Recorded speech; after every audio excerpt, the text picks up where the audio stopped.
आज हम FIR part 2 start करने जा रहे हैं। इसमें बेसिकली मैं एक और दो मेंस के क्वेश्चंस भी कवर करूंगा अलॉन्ग विद केस लॉज। तो सबसे पहले हमारा आज का टॉपिक है effect of delay in lodging FIR। देखिए ये FIR टॉपिक बहुत ज़्यादा इम्पॉर्टेंट है। ये आपका CRPC BNSS का फाउंडेशन है और इस पे आपकी कमांड होना बहुत ज़्यादा ज़रूरी है अगर आपने मेंस लिखना है।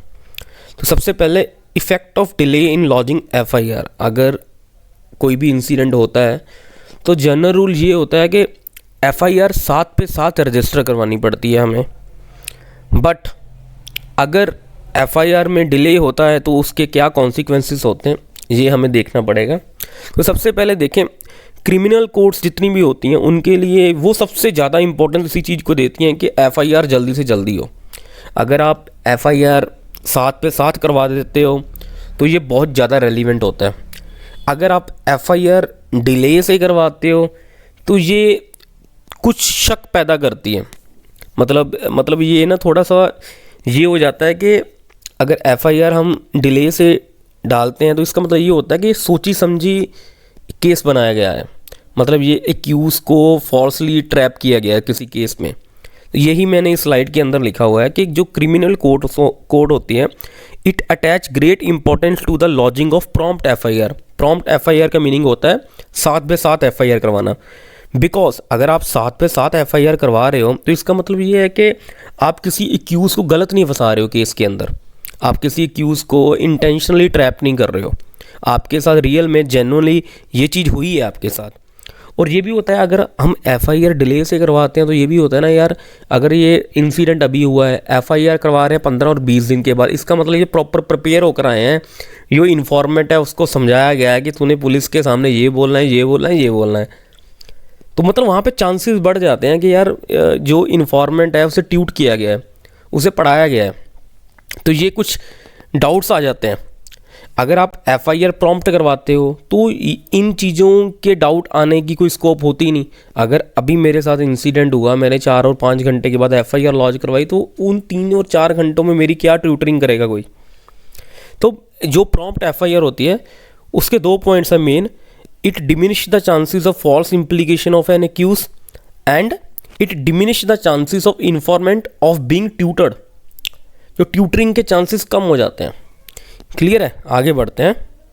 दूसरा देखें, और जो मैं आपको पहले ही बता चुका हूँ कि जो एविडेंशियरी वैल्यू होती है ना FIR की, अगर आप जितना FIR डिले से करवाओगे ना उतनी FIR की वैल्यू जो होती है ना कोर्ट्स में जाकर कम हो जाती है। कोर्ट्स इस चीज़ को कंसीडर करती हैं।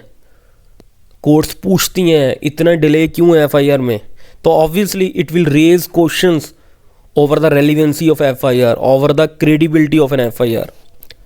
क्योंकि कभी कभी ये भी होता है कि जब FIR इतना लेट लॉन्च करवाया गया तो पुलिस जो कोर्ट्स होती है ना वो इन्वेस्टिगेशन एजेंसी होती हैं जैसे पुलिस होती है उसके ऊपर भी डाउट करती हैं।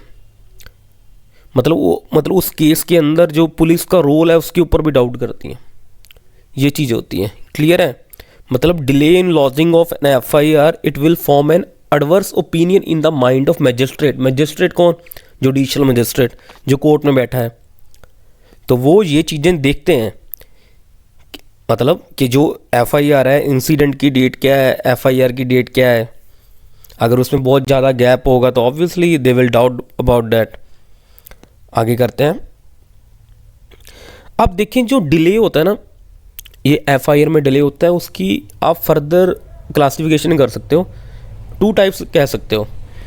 एक तो जो डिले होता है on the part of police भी हो सकता है। दूसरा जो डिले होता है on the part of informant भी हो सकता है। ठीक है। तो अब अगर तो डिले पुलिस के पार्ट पे है तो उसके कॉन्सिक्वेंसेस क्या होंगे। अगर डिले इन्फॉर्मेंट के पार्ट पे है तो उसके कॉन्सिक्वेंसेस क्या होंगे। ये देखें, सबसे पहले हम देखते हैं if the delay is on part of police. तो देखें, तो ऑब्वियसली मैं आपको बता चुका हूँ कि अगर पुलिस ने FIR रजिस्टर करने में देरी की है, डिले किया है, तो कोर्ट क्या करेगी? कोर्ट एडवर्स ओपिनियन किसके रिगार्डिंग बनाएगी? कोर्ट एडवर्स ओपिनियन किसके रिगार्डिंग बनाएगी? पुलिस के रोल के रिगार्डिंग। कि पुलिस ने जो डिले किया है एफआईआर में, मे बी उन्होंने इसलिए डिले किया है क्योंकि वो एक्यूज़ को फेवर करना चाहते थे, क्योंकि वो इसलिए उन्होंने एफआईआर डिले किया है कि वो सोच रहे थे कि मीनवाइल एविडेंस के साथ टेम्परिंग हो जाए, थोड़े बहुत एविडेंस इरेज हो जाएं, कल कोई एक्यूज़ इसका बेनिफिट ऑफ डाउट लेकर बच जाए, इसीलिए पुलिस ने प्रॉम्प्ट एफआईआर नहीं की।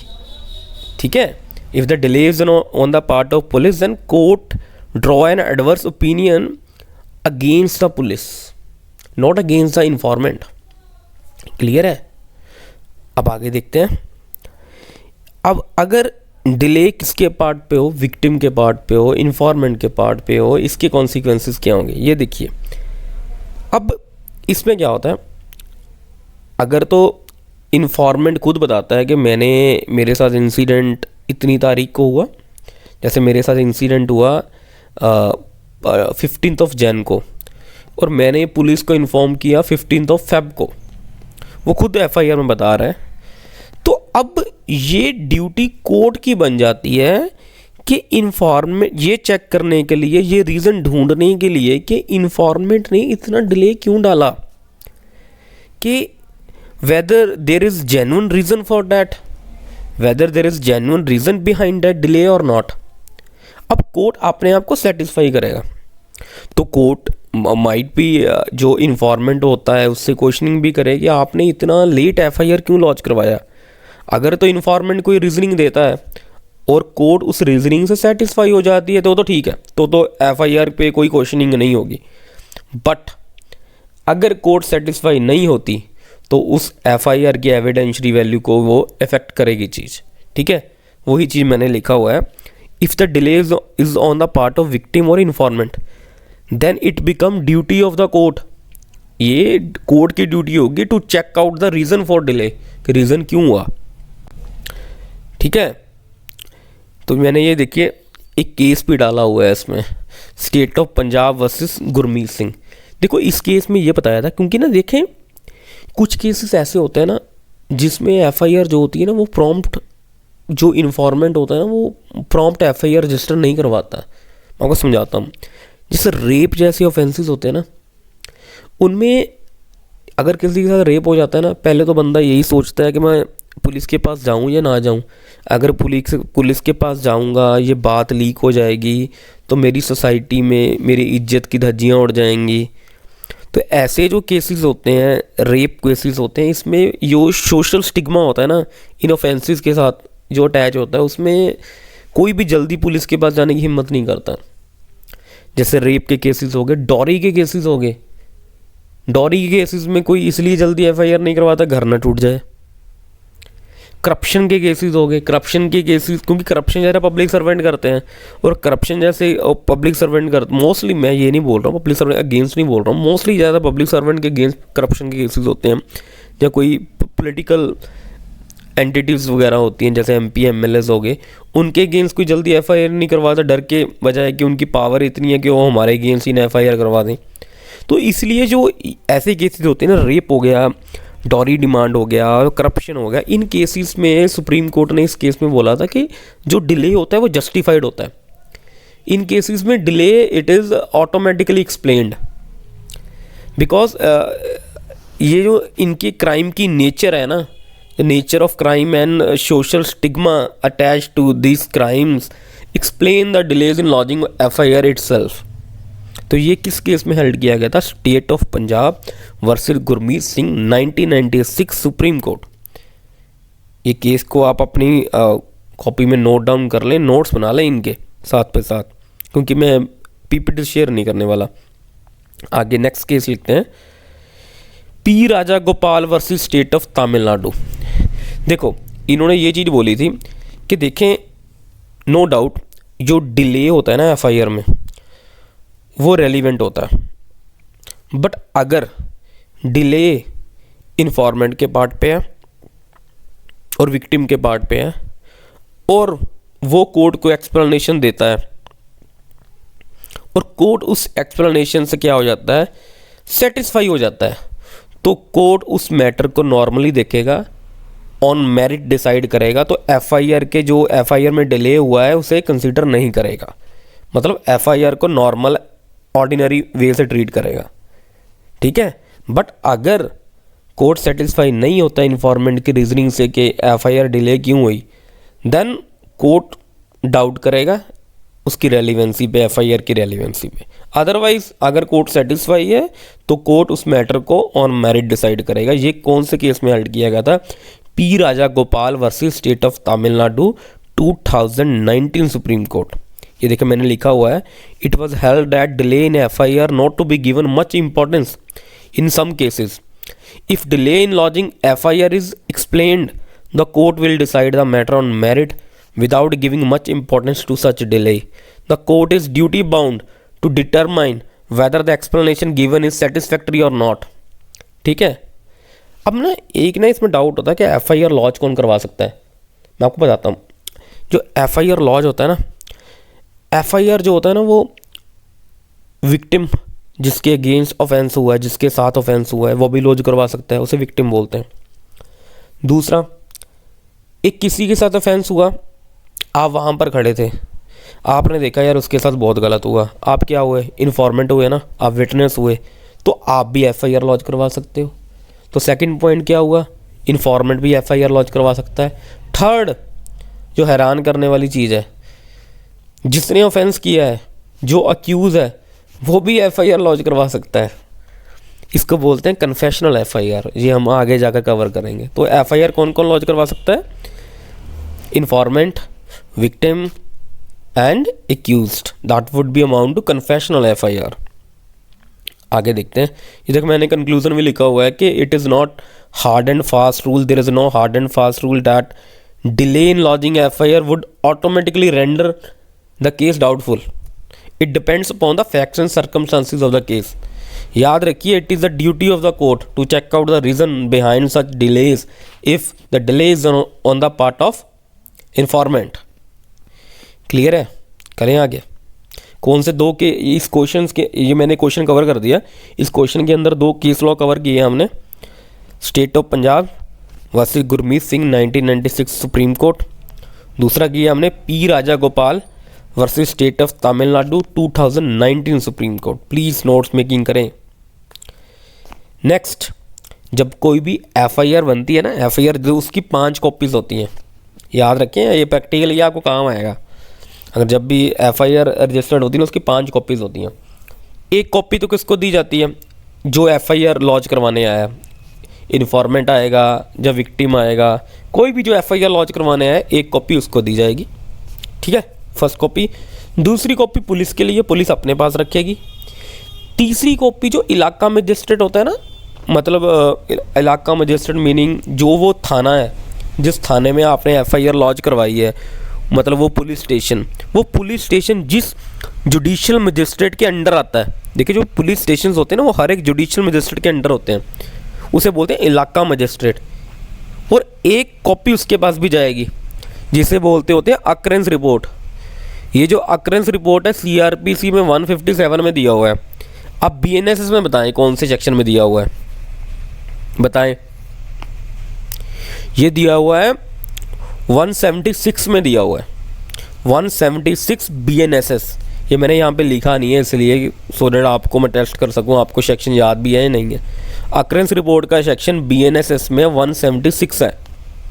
ठीक है, एक पुलिस के लिए चली गई कॉपी, एक इन्फॉर्मेंट के लिए चली गई, एक इलाका मजिस्ट्रेट के लिए चली गई, और एक अक्यूज़ को भी दी जाती है। और एक होती है डिस्ट्रिक्ट क्राइम रिकॉर्ड ब्यूरो। हर एक डिस्ट्रिक्ट के अंदर ना मतलब एक डाटाबेस होता है, जितने भी मतलब क्राइम वगैरह होते हैं ना, वहाँ पे रजिस्टर्ड किए जाते हैं। कल को एनालाइज करने के लिए कौन सी डिस्ट्रिक्ट अच्छा परफॉर्म कर रही है, कौन सी डिस्ट्रिक्ट अच्छा परफॉर्म नहीं कर रही है, तो इसी डाटा के बेस पे आइडेंटिफाई होता है। तो इसे बोलते हैं डिस्ट्रिक्ट क्राइम रिकॉर्ड ब्यूरो। वो भी डाटा मेंटेन करती है। एक कॉपी उनको भी भेज दी जाती है कि इस इलाके में ये वाली एफआईआर रजिस्टर्ड हुई है। So there are total 5 copies. ठीक है, for police, for informant, for इलाका magistrate, for accused and for district crime record bureau. आगे ये मैंने आपको बता ही दिया है। Who can lodge FIR? Victim, accused, any other person can make FIR lodge. In short, anyone can make FIR lodge. जो जिसको इन्फॉर्मेशन है वो एफआईआर लॉज करवा सकता है। ये मतलब पुलिस ये नहीं पूछेगी कि आपका क्या इंटरेस्ट है इसमें, नहीं, ये पुलिस नहीं पूछ सकती। अगर आपके सामने कोई ऑफेंस हुआ, पुलिस को जाओ, पुलिस को इन्फॉर्म करो, and police is duty bound to register the FIR। ये चीज़ है। आगे अब FIR का ऑब्जेक्ट क्या है, मेंस में क्वेश्चन आ जाता है। FIR का स्कोप क्या है? तो इसमें ना एक लैंडमार्क केस लॉ है, Lalita Kumari versus government of UP 2014 supreme Court. और जो भी स्टूडेंट जुडिशरी की प्रिपरेशन करते हैं उनको ये केस रट्टा होता है। लैंडमार्क केस जो है Lalita Kumari versus government of UP, इसमें ना FIR के ऑब्जेक्टिव बताए गए थे। FIR के एम्स क्या है, FIR का स्कोप क्या है, FIR का पर्पस क्या है। ध्यान से समझें। आपको पता है जो हमें जस्टिस लेना होता है, जस्टिस का फर्स्ट स्टेप क्या होता है? FIR ही होती है। जब FIR होगी, इन्वेस्टिगेशन स्टार्ट होगी, इन्वेस्टिगेशन स्टार्ट होगी तो चालान फाइल होगा कोर्ट में, जब कोर्ट में चालान फाइल होगा तो कोर्ट में ट्रायल होगा, जब ट्रायल होगा तो कन्विक्शन होगी या इक्विटल होगी, वो डिसाइड होगा। तो इसका मतलब जो जस्टिस लेने का फर्स्ट स्टेप क्या है? FIR है। वही मैंने फर्स्ट पॉइंट में लिखा है, it is the first step to access to justice for a victim. Second क्या है? It uphold the rule of law. Rule of law क्या बोलता है? अगर कोई भी एक्यूज कोई भी ऑफेंस करता है वो बचना नहीं चाहिए, अगर कोई भी इनोसेंट है उसे सज़ा नहीं होनी चाहिए। तो ये क्या करता है? ये FIR इस चीज़ को अपहेल्ड करता है ना। अगर आप FIR रजिस्टर्ड करवाते हो तो तभी एक्यूज को सज़ा होती है ना। अगर वो इनोसेंट होता है, उसी FIR में ट्रायल होता है, उसकी इनोसेंस प्रूव होती है, बच जाता है। So it uphold the rule of law. Second, it facilitate the swift investigation. why it is written like that? It facilitate swift investigation. ये मैंने आपको बताया हुआ है प्रीवियस वीडियोस में कि जो FIR होती है ना, अगर इन्वेस्टिगेशन स्टार्ट करनी है तो FIR रजिस्टर करनी पड़ेगी। विदाउट रजिस्टरिंग द FIR आप इन्वेस्टिगेशन स्टार्ट नहीं कर सकते। So it facilitate the investigation. कभी कभी ये होता है, अगर FIR लॉन्च हो जाती है ना, मान लो एक अक्यूज़ ने कुछ ऑफेंस कर दिया, तो उसने ऑफेंस का कुछ पार्ट कमिट किया, आगे जाकर और कुछ भी करने वाला था, पर साथ में साथ उस पर FIR रजिस्टर्ड होगी और पुलिस ने इन्वेस्टिगेशन स्टार्ट कर दी, तो और जो बड़ा ऑफेंस वो करने वाला था वो उससे कभी कभी रुक जाता है। उस चीज़ को आप प्रिवेंट कर देते हो। समझे बात? मान लो आपने अभी एक इंसान का मर्डर किया, आपने 2-3 इंसानों का मर्डर करना था, प्लान किया हुआ था, आपने एक का मर्डर कर दिया। जब एक का मर्डर होगा साथ में साथ FIR रजिस्टर्ड होगी, पुलिस ने इन्वेस्टिगेशन स्टार्ट कर दी, पुलिस ने आपको अरेस्ट कर लिया। वो जो आप आने वाले 2 बंदों का मर्डर करने वाले थे वो तो बच गए ना। So sometimes it prevent crime as well. ठीक है। और अगर FIR रजिस्टर्ड होगी, मान लो FIR रजिस्टर्ड होगी, आपने सब कुछ बता दिया पुलिस को जाकर, तो अब जो केस के अंदर मैनिपुलेशन है ना, उसके चांसेस बहुत कम हो जाएंगे। देखो FIR में जितना डिले होता है ना, तो केस के अंदर मैनिपुलेशन के चांसेस बढ़ जाते हैं। इसीलिए तो कहते हैं delay in lodging FIR is relevant. क्यों?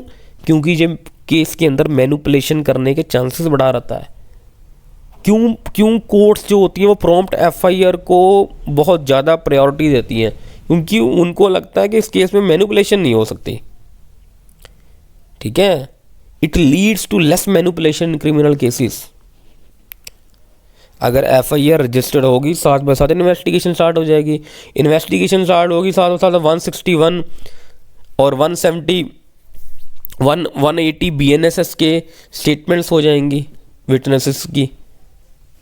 जल्दी से जल्दी जितनी ज़्यादा स्टेटमेंट्स होंगी, सबकी स्टेटमेंट्स ऑन रिकॉर्ड आ जाएंगी, टेस्टिमनी ऑन रिकॉर्ड आ जाएगी, तो मैनिपुलेशन के चांसेस क्या हो जाते हैं? कम हो जाते हैं। थोड़ा सा सोचने का टाइम कम होता है। ठीक है। दूसरा, इट इज़ जर्नल के एक किसी गरीब इंसान को मतलब जस्टिस दिलाना ही FIR का ऑब्जेक्टिव है। Protection of the interest of poor is clearly one of the main objective of FIR। Clear है जी? टोटल मैंने कितने पॉइंट्स लिखे हुए हैं? 5 पॉइंट्स लिखे हुए हैं। एक बार रिपीट कर देता हूँ। It is the first step to access to justice for a victim. It uphold the rule of law. It facilitate the investigation. Sometimes it prevent crime. It leads to less manipulation in criminal cases. It protect the interest of the poor. So these are the objective of FIR। Lalita Kumari versus government of UP 2014 supreme court. आगे देखें, ये बहुत बढ़िया case है जी, Amarnath Jha versus Nand Kishore Singh. देखो इस case में बताया गया था कि यार आपके साथ मान लो कोई ऑफेंस हो गया, तो आपके साथ कोई क्राइम हो गया, तो आप उसको आप एफआईआर लॉन्च करवाने जाते हो, तो क्या एफआईआर में आप पूरी राम कहानी लिखवाओगे? देखो उन्होंने ये बोला था एफआईआर को कोई इंसाइक्लोपीडिया होने की ज़रूरत नहीं है। FIR need not to be an encyclopedia of the crime. आपको मेन चीज़ें, आप जो इंसेंशियल फैक्ट हैं, आप वो एफआईआर में लॉन्च करवाएं। जो बेफालतू की चीज़ें वो बताने की ज़रूरत नहीं है।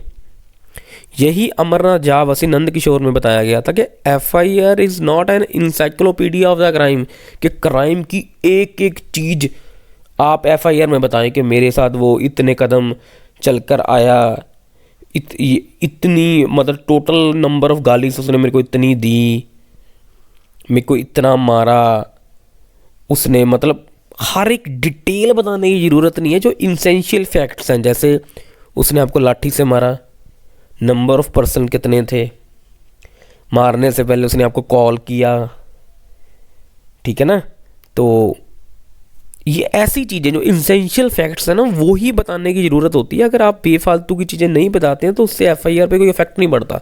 कहने का मतलब विकीपीडिया समझ, तो विकीपीडिया में सब भी डिटेल होती है ना, इंसाइक्लोपीडिया भी यही चीज़ होती है। एफआईआर कोई इंसाइक्लोपीडिया नहीं है, बट बस कंडीशन ये है कि जो इंसेंशियल फैक्ट्स हैं वो एफआईआर में मिसिंग नहीं होने चाहिए। आप एफआईआर रजिस्टर्ड करवाते हो, एक्यूज़ का नाम ही नहीं बताते, आप ये भी नहीं एफआईआर में बताते कितने पर्सन से, तो फिर उस एफआईआर का क्या फ़ायदा? जो इंसेंशियल फैक्ट्स हैं वो तो मिसिंग है ना एफआईआर में। हाँ, इंसेंशियल फैक्ट बताएं, पर हर एक मिनट डिटेल बताने की ज़रूरत नहीं है।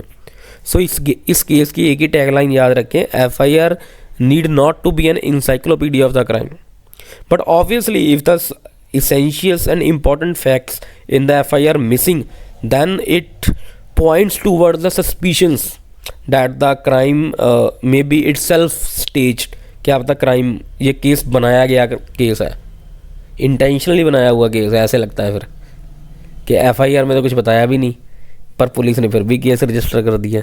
ये चीज़ होती है, ठीक है।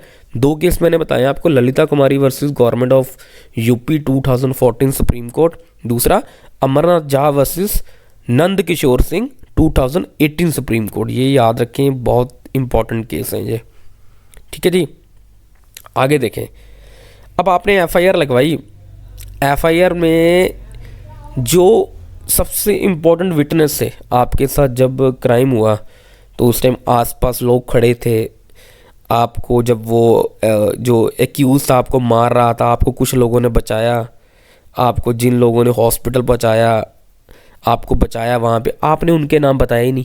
वो विटनेस हुए ना, उसने देखा, उन्होंने सब कुछ देखा आपके साथ क्या क्या हुआ। जब आपने एफआईआर लॉन्च करवाई, आपने उनके नाम ही नहीं बताए हुए, तो ये क्या हो गया? These are the material fact, these are the important fact, necessary fact. अगर आप एफआईआर के अंदर ऐसे कुछ विटनेसेस के नाम ही नहीं बताओगे तो ये क्या होगा? एफआईआर की जो एविडेंशरी वैल्यू होगा उस पर क्वेश्चन करेगा ना, एफआईआर की वैल्यू को कम कर देगा, तो that would be a fatal.